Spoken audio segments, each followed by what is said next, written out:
9절에서 15절을 우리가 함께 말씀을 봉독하겠습니다. 함께 말씀을 읽죠.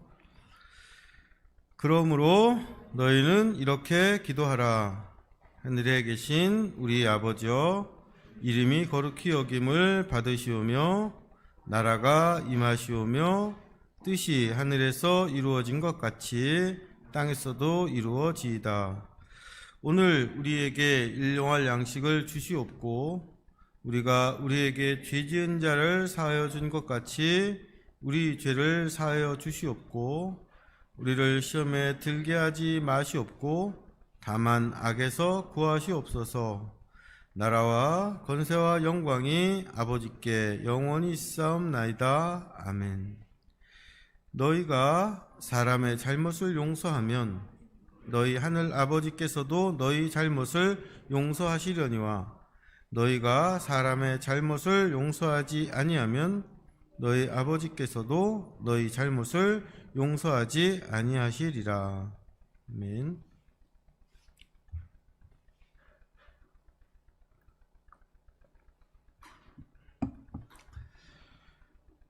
지난주에 저희가 말씀을 나누었던 대로 예수님께서는 마태복음 6장 1절에서 8절에서 우리가 하나님께 기도할 수 있는 근거와 이유를 가르쳐 주셨습니다. 하나님은 은밀한 중에 보시고 우리에게 있어야 할 것을 미리 아시는 우리 아버지시며 그분을 찾는 자들에게 그분 자신을 상으로 주시는 분입니다. 그래서 우리는 남에게 보이려는 외식하는 기도나 여러 신의 이름을 부르는 중언부언하는 기도가 아니라 하나님과의 관계에 집중하는 기도, 골방의 기도를 드릴 수 있는 거죠. 골방의 기도를 통해서 우리 삶에서 하나님을 나의 아버지로 경험하는 것이 성도가 누릴 수 있는 가장 큰 상이며 보상입니다. 이렇게 기도에 대해서 가르치신 예수님께서는 이어서 기도를 가르쳐 주십니다. 훌륭한 의과대학 교수님이 사람의 인체 구조나 병에 대해서 가르치신 후에 학생들 앞에서 자신이 직접 수술 시범을 보여주시는 것처럼 기도의 이론과 배경만 가르치시는 게 아니라 기도를 직접 가르쳐 주시는 거죠. 이론만 알고 수술을 못하면 병을 못 고치는 것처럼 기도에 대해서만 알고 기도에 대해서 듣기만 하고 스스로 기도할 수 없으면 아무 소용이 없기 때문입니다. 예수님께서 너희는 이렇게 기도해라 하시면서 우리에게 가르쳐 주신 기도, 이것이 바로 주기도문입니다. 우리가 방금 전에도 찬양으로 함께 드렸던 그 기도죠. 그런데 재밌게 이 주기도문 4글자에서 가운데 이 기도를 빼면 주문이 돼요. 우리가 주기도문을 그냥 암송만 할 뿐 거기에 나의 마음을 담은 기도가 빠지면 이 주기도문도 중언부언하는 주문이 될 수 있는 겁니다. 오늘 주보에 우루과이의 어떤 교회에 써 있다는 주기도문을 실어놨는데 이 글은 주문이 되어버린 주기도문을 반성하는 내용입니다. 주기도문을 예배 때만 암송할 것이 아니라 하나님과의 관계에 집중해서 그 뜻을 새기며 기도해야 하는 거죠. 주기도문을 우리 자신의 기도로 만드는 일이 중요합니다. 주기도문은 하늘에 계신 우리 아버지, 이렇게 하나님을 부르며 시작하죠. 하늘에 계신 우리 아버지. 이 말이 지금 우리에게는 익숙하지만 이 말을 처음 들었던 사람들에게는 아주 이상하게 들렸을 말이에요. 하늘에 계신 우리 아버지는 사막을 헤엄치는 고래나 태평양 깊은 바다에 사는 코끼리라는 말처럼 앞뒤가 어울리지 않는 말이기 때문입니다. 하나님이 하늘에 계시다는 건 하나님이 살고 계신 어떤 공간을 이야기하는 것이 아니라 하나님은 인간이 사는 땅과는 다른 곳, 인간이 아무리 바벨탑처럼 높은 탑을 쌓아도 닿을 수 없는 곳, 인간과 절대적으로 다른 차원에 사신다는, 거기에 존재하신다는 뜻입니다. 그런데 아버지는요, 나와 비슷한 생김새를 가지고 내 옆에 있으면서 내가 필요할 때 언제든지 부를 수 있는 사람입니다. 하나님은 신으로 하늘에 있고 아버지는 사람으로 내 옆에 이 땅에 있습니다. 이렇게 하나님과 아버지는 서로 어울릴 수 없는 말이기 때문에 그 당시에 어떤 종교도 하나님을 신을 함부로 아버지라고 부르지 않았습니다. 다만 거의 유일한 예외가 로마 황제에게 신의 아들이라는 칭호를 주어서 황제가 신에게 특별한 권력과 지위를 받은 사람이라고 그런 의미로 사용했을 뿐이죠. 우리가 주님이 가르쳐 주신 기도를 하려면 맨 먼저 하늘에 계신 우리 아버지라고 하나님을 불러야 하는데, 이 말은 우리에게 다른 종교에는 없는 아주 특별한 믿음을 요구합니다. 하늘에 계신 초월적인, 인간은 알 수 없는 그 하나님이 우리의 삶을 은밀한 중에 보시고 들으시고 우리에게 무엇이 있어야 하는지 미리 아시는 아버지가 되신다는 믿음입니다. 바로 앞부분에서 예수님이 우리에게 가르쳐 주신 그 믿음이죠. 우리가 주기도문을 시작하려고 하늘에 계신 우리 아버지라고 부를 때 이 말은 우리의 믿음의 고백이 되면서 우리 믿음을 비추어주는 거울이 돼요. 하늘에 계신 우리 아버지라고 부를 때 우리의 신앙, 우리 모습이 보이는 거죠. 하늘에 계신 우리 아버지라고 한번 불러보십시오. 그때 우리 마음에 어떤 모습이 비춰지십니까? 하늘에 계신 우리 아버지, 나의 아버지가 되어주시니 감사합니다. 이렇게 마음에서 기쁨이 솟아나는 사람이 있고, 하늘에 계신 우리 아버지라고 불렀지만 아무 느낌과 의미를 갖지 못하는 사람도 있습니다. 하늘에 계신 그 아버지의 자녀가 된 기쁨이, 그 감격이 차오를 때가 있고, 하나님은 왜 하늘에만 계시고 이 땅에 나는 돌보지 않으십니까? 내가 정말 하나님의 자녀입니까? 이렇게 따지고 싶을 때가 있어요.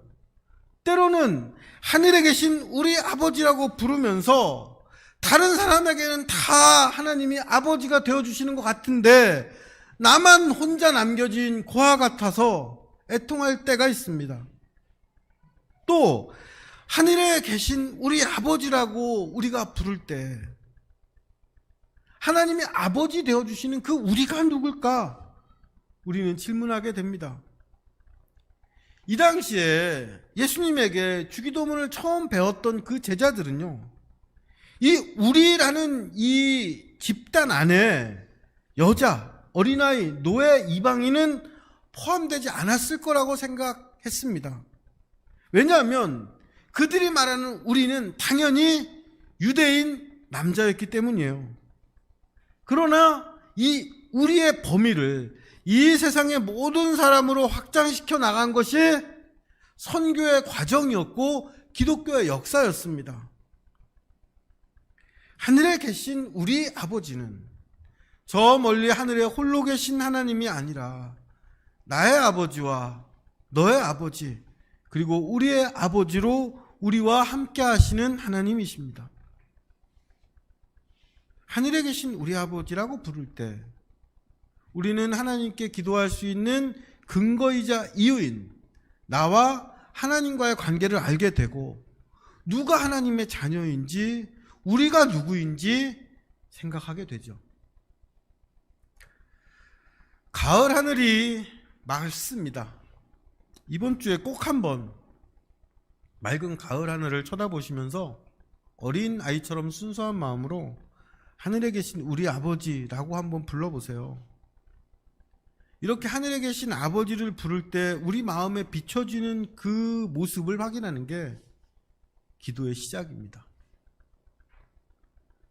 그런데 하늘에 계신 우리 아버지라는 호칭에 우리를 비춰보면 우리는 무엇이 됩니까?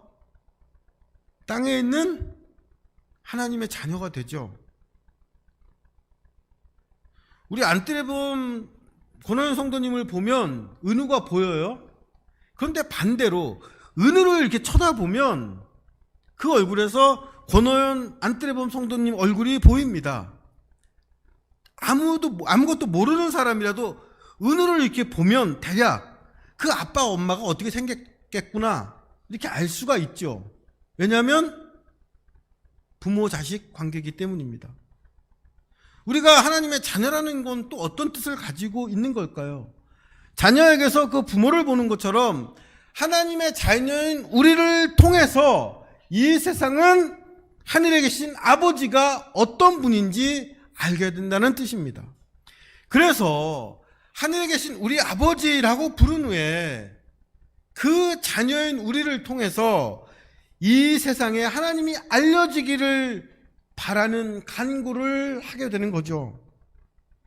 이름이 거룩히 여김을 받으시오며 나라가 임하옵시며 라는 간구입니다. 하나님은 출애굽기 3장 14절 15절에서 그분의 이름을 묻는 모세에게 이렇게 가르쳐 주셨습니다. 함께 말씀을 읽어보죠. 출애굽기 3장 14절 15절입니다. 하나님이 모세에게 이르시되 나는 스스로 있는 자니라. 또 이르시되 너는 이스라엘 자손에게 이같이 이르기를 스스로 있는 자가 나를 너희에게 보내셨다 하라.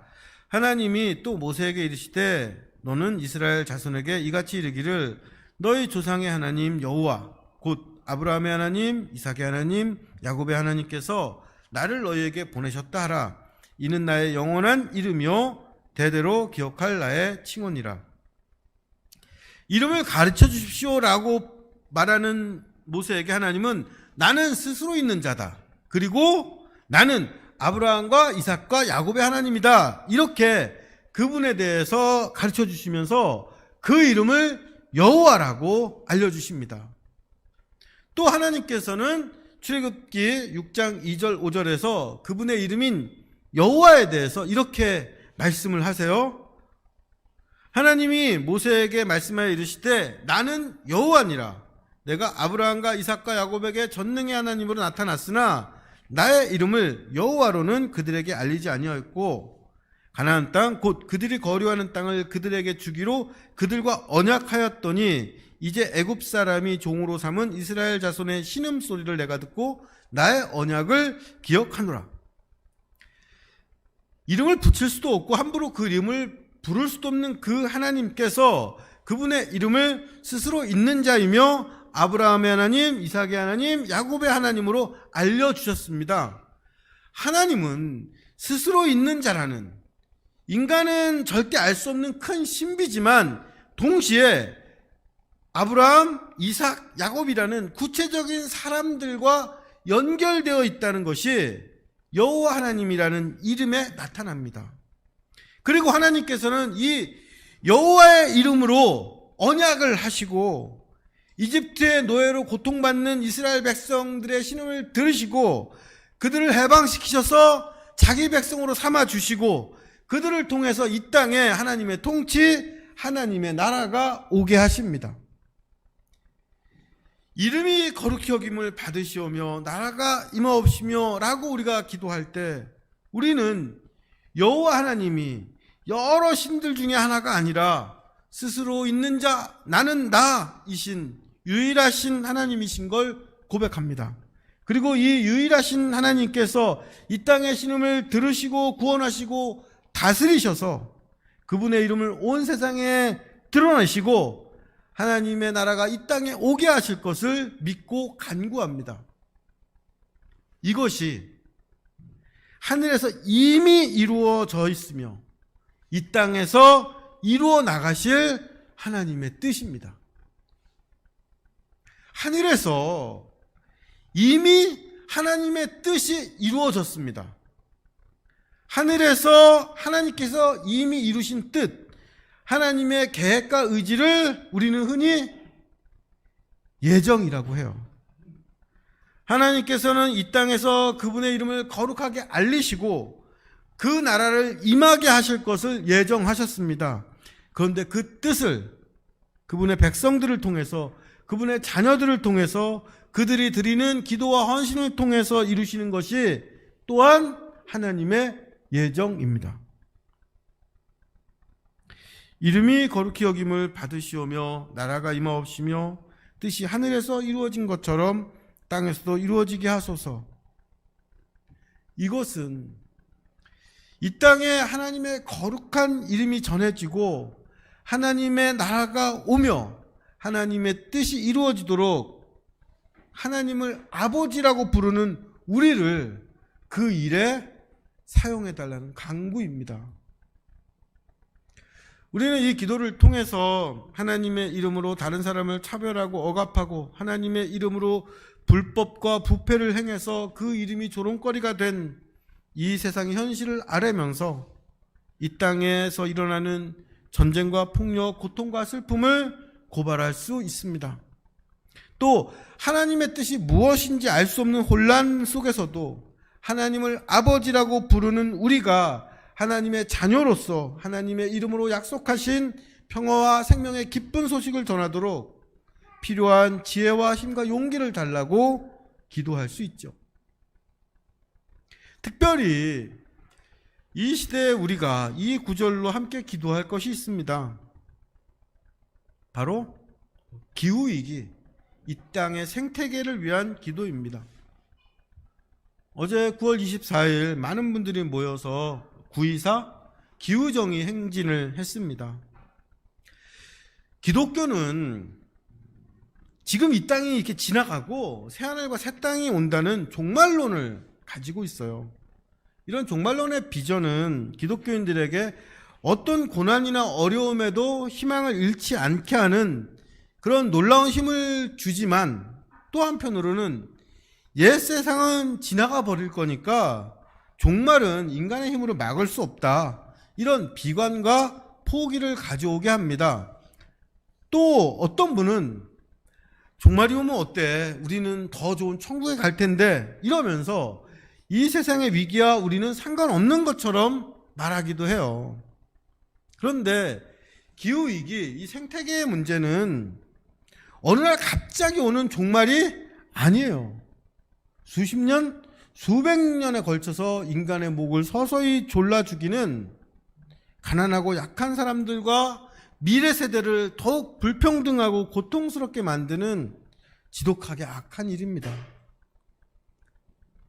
생태계 파괴는 벌써 식량 안보라는 말로 현실이 됩니다. 식량이 총과 칼과 같은 사람을 죽일 수 있는 무기가 된다는 뜻이죠. 단지 먹고 살기 위해서 일해야 되는 암울한 현실이 우리의 미래가 될 수 있고, 10몇 년 후에 우리 자녀들은 새끼 밥을 위해서 일해야 하고 채소는 부유층들만 먹을 수 있는 귀한 음식이 되는 그런 세상을 살아갈지도 모릅니다. 올여름에 파키스탄에서 큰 홍수가 나서, 파키스탄이 굉장히 큰 나라인데 국토 3분의 1이 잠기는 그런 재난이 발생했고 2,000명 가까운 사람들이 사망했어요. 근데 전문가들은 이 홍수의 원인을 선진국들이 일으킨 기후변화 때문이라고 입을 모아 얘기합니다. 기후변화는, 기후위기는 아주 불평등한 재난이에요. 산업화로 이득을 얻은 건 선진국인데 후진국 저개발 국가가 그 피해를 입고, 그 가난한 나라의 국민들이 기후위기로 삶의 터전을 잃고 고향을 떠나는 기후난민이 됩니다. 이런 일들이 전 세계 곳곳에서 일어나고 갈등이 커갈수록 이 세상은 오로지 힘이 지배하는 약육강식의 세상이 되어서 삶을 아주 고통스럽게 할 겁니다.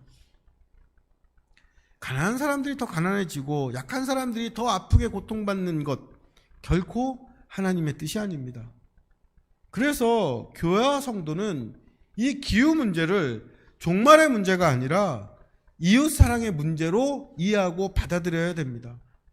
어찌할 수 없는 재난으로 가난한 이웃들이 더 큰 고통을 받지 않도록, 평범한 일상을 살아가는 사람들이 전쟁에 내몰리지 않도록 우리 다음 세대가 황폐한 세상을 살아가지 않도록 기후와 생태 문제에 관심 갖고 애쓰는 것이 이 시대의 그리스도인들이 실천할 이웃 사랑이면서 함께 기도할 제목이죠. 이름이 거룩히 여김을 받으시오며 나라가 임하옵시며, 이 기도는 우리를 더 많은 사람들, 더 넓은 세계, 아직 오지 않은 미래와 연결시킵니다. 하나님의 이름이 사랑과 평화와 자유를 통해 드러날 수 있도록 이 시대와 사회 문제에 우리가 동참하고 연대하도록 우리를 이끌어 주죠. 하나님의 이름으로 온 세상을 위한 크고 넓은 기도를 바친 후에 이어서 매일 만나는 우리 삶의 문제를 기도로 하나님께 아뢰입니다. 오늘 우리에게 일용할 양식을 주시옵소서라는 기도입니다. 유대인들이 먹는 빵은 그 6월절에 특별하게 먹는 효모를 넣지 않은 무교병이 있고, 일상 식사로 먹는 유교병이 있습니다. 그런데 일용할 양식에서 양식으로 번역된 단어는 아르토스란 단어인데, 이건 유교병, 효모를 넣은 빵이라는 뜻이에요.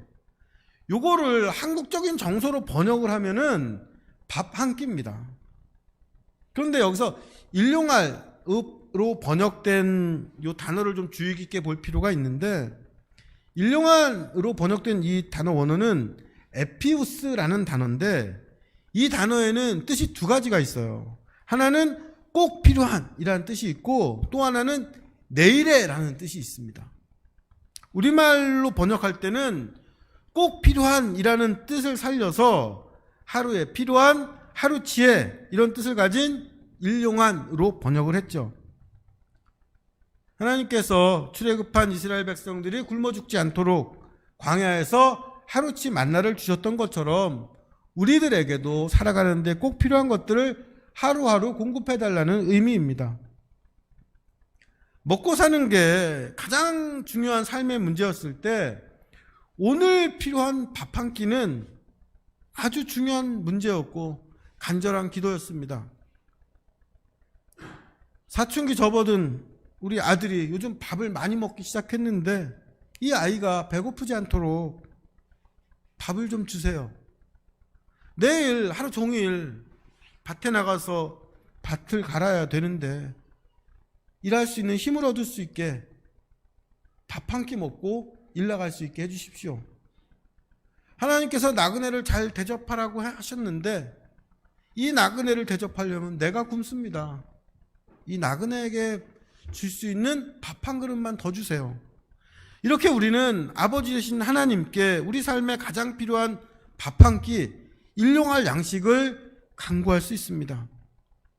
그런데 이 일용한이라로 번역된 이 단어가 내일에라는 뜻도 있다고 말씀을 드렸죠.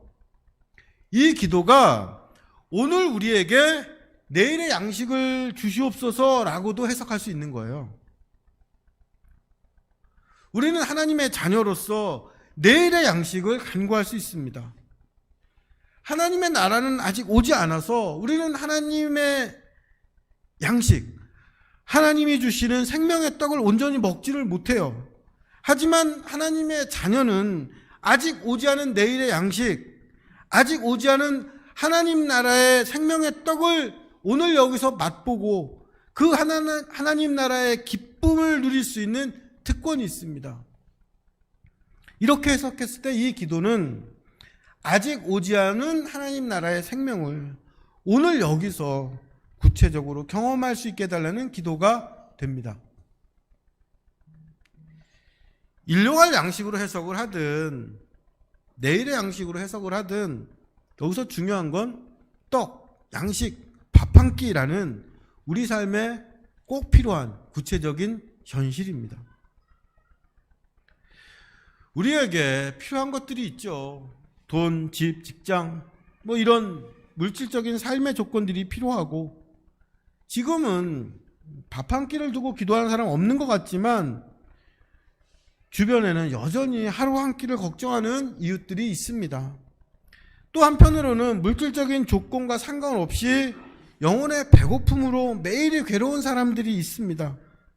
일용할 양식은 쌓여 있지만 그 양식을 왜 먹는지 모르겠고 아무리 맛있는 걸 먹어도 살아갈 힘이 나지 않는 고독과 허물하는 배고픔이 있어요.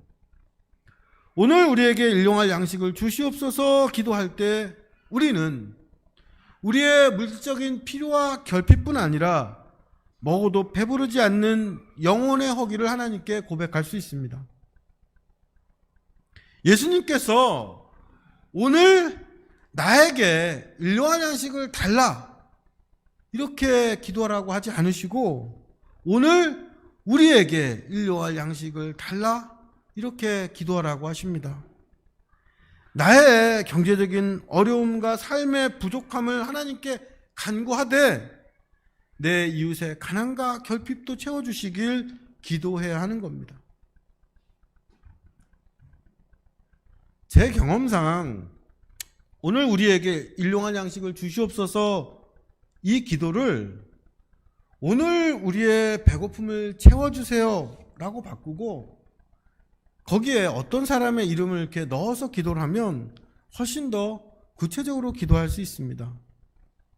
하나님, 오늘 누구누구의 배고픔을 채워주시옵소서라고 기도하면 마음에 그 사람의 배고픈 얼굴이 떠오르고 내가 몰랐던 그의 사정까지 알게 되는 걸 경험합니다. 서로의 일용할 양식, 나 아닌 다른 사람들의 배고픔을 위해서 기도하는 우리 주사랑교회와 성도 되기를 간절히 바랍니다. 마태복음 6장 12절 13절을 함께 읽겠습니다. 우리가 우리에게 죄 지은 자를 사하여 준 것 같이 우리 죄를 사하여 주시옵고 우리를 시험에 들게 하지 마시옵고 다만 악에서 구하시옵소서. 나라와 권세와 영광이 아버지께 영원히 있사옵나이다. 아멘. 예수님께서는 마지막으로 용서에 대한 기도와 시험에 들지 않고 악에서 구하시기를 간구하는 기도를 올립니다. 이렇게 주기도문이 끝나죠. 그런데 주기도문이 끝나고 바로 이어지는 다음 구절이 뭡니까? 마태복음 6장 14절 15절입니다. 너희가 사람의 잘못을 용서하면 너희 하늘 아버지께서도 너희 잘못을 용서하시려니와 너희가 사람의 잘못을 용서하지 아니하면 너희 아버지께서도 너희 잘못을 용서하지 아니하시리라.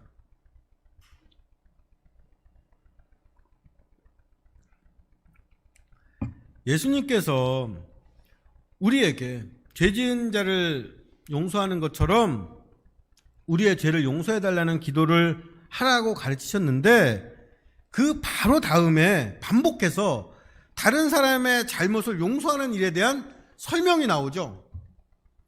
왜 주기도문 바로 뒤에 용서에 대한 가르침이 또 반복되는 걸까요? 예수님께서 용서에 대한 기도를 가르치셨는데 누군가 물어봤던 겁니다. 다른 기도는 다 할 수 있겠는데요, 용서에 대한 기도는 하기가 어렵습니다. 나에게 죄 지은 사람을 위해서 용서하는 기도가 나한테 시험이 되고 악한 일이 됩니다. 이렇게 용서하는 기도의 어려움을 호소하고 질문하는 사람들이 있었던 겁니다. 그래서 이 사람들에게 예수님께서 거듭해서 용서를 설명하신 것이 14절, 15절인 거죠. 그러니까 주기도문에서 가장 어려운 게 어느 부분입니까? 나에게 죄 지은 사람을 위해서 드리는 용서의 기도입니다. 예수님께서 말씀하셨는데 그래도 한 번에 이해 못하고 인정하지 못해서 추가로 그 뜻을 다시 설명해야 할 만큼 어려운 기도가 용서에 대한 기도죠. 이 어려운 기도, 주기도문 후반부에 있는 용서에 대한 기도는 다음 주에 이어서 살펴보겠습니다. 우리 성도님들께 한 가지 부탁을 드리겠습니다. 이번 일주일 동안 우리가 우리에게 죄 지은 자를 용서하여 준 것 같이 우리 죄를 용서하여 주시옵고 이 말씀 되새기면서 기도해 주세요. 스스로 이 말씀의 의미가 과연 뭘까를 찾아보시고 내 삶에 적용하시고 이 기도를 과연 내가 아멘하고 받아들일 수 있을지 확인해 보시기를 부탁드리겠습니다. 오늘 설교는 지금까지 나눈 주기도문으로 함께 기도하고 마치죠. 주기도문을 암송하고 우리 마음의 감동에 따라 기도하겠습니다.